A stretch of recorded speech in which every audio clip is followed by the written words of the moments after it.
High বন্ধুরা, কেমন আছো? আশা করছি সবাই খুব ভালো আছো। আমি কিন্তু ভীষণ ভালো আছি। আবার চলে এসেছি একটা নতুন রেসিপি নিয়ে। আজকে বানিয়ে ফেলবো পোলাও। প্রথমে এখানে 500 গ্রাম মতন দেরাদুন চাল নিয়ে নিয়েছি। আমি কিন্তু গোবিন্দভোগ চালে করছি না, আজকে দেরাদুন চালে করব। ডিম দিয়ে পোলাও করব, ডিম পোলাও। এদিকে চালটা ধুয়ে নিয়েছি ভালো করে, আর এখানে 2টো ডিম সিদ্ধ করে নিয়েছিলাম। 2টো ডিম আর এই 5-6 টুকরো মতন আলু একটু ভালো করে ভেজে নেব। ভাত আর রুটি খেতে খেতে মানে অনীহা চলে এসছে, তাই একটু মেয়ে বললো আজকে একটু পোলাও করো, তাই পোলাও বানিয়ে ফেললাম। এখানে আলুটা খুব ভালো করে লাল লাল করে একদম ভেজে নেব। দেখো এখনও কিন্তু লাল হয়নি, একদম লাল করে ভেজে নিই।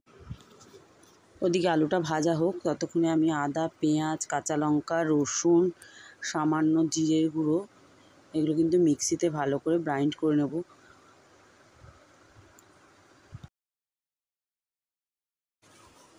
আলু ভাজাটা তুলে নিয়ে কড়াইতে বেশ খানিকটা তেল দিয়ে দেব, আর তার মধ্যে দিয়ে দেবো বেশ খানিকটা পেঁয়াজ। পেঁয়াজটা কিন্তু ভালো করে ভেজে নিতে হবে, কারণ পেঁয়াজটা দিয়ে আমি বেরেস্তা বানাবো। তার জন্য একদম লাল লাল করে ভেজে নিতে হবে, ভেজে তুলে নিতে হবে তেলটা ছেঁকে, যাতে মুচমুচে হয়ে যায় একদম। আর যারা বিরিয়ানি বানাতে জানো তারা তো বেরেস্তার ব্যাপারটা জেনেই থাকবে, তাই নতুন করে বলার আর কিছুই নেই। পোলাওটা বানাতে আমার যা যা লাগবে: লঙ্কার গুঁড়ো, হলুদের গুঁড়ো, তেজপাতা, গোটা গরম মশলা, কাঁচা লঙ্কা, শুকনো লঙ্কা, আর বেটে রাখা ওই মশলাটা, আর এখানে রয়েছে বেরেস্তা আর নুন। কড়াইর তেলটা গরম হলে এর মধ্যে গোটা গরম মশলা আর তেজপাতাটা ফোড়ন দিয়ে দেব।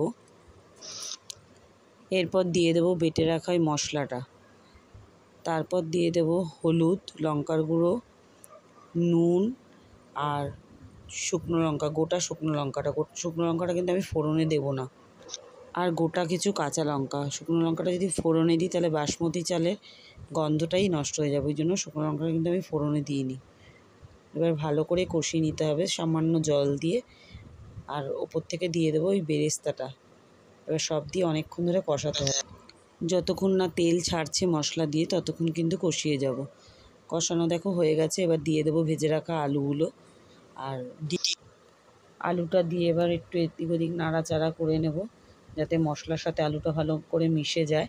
তারপর দিয়ে দেবো চালটা, যে ধুয়ে জল ঝরিয়ে রেখেছিলাম এই চালটা দিয়ে একবার এদিক ওদিক করতে হবে, বেশি নাড়াচাড়া করার প্রয়োজন নেই। তারপর দিয়ে দিলাম জল।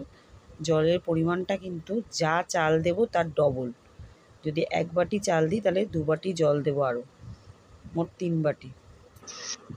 গ্যাসটা কমিয়ে বসিয়ে রেখেছিলাম। এবার দেখো জলটা একদম মরে গেছে, তার ডিমটা কিন্তু দিয়ে দিয়েছিলাম আলগা করে। তা আজকের মতন এইটুকুই, চলো টাটা।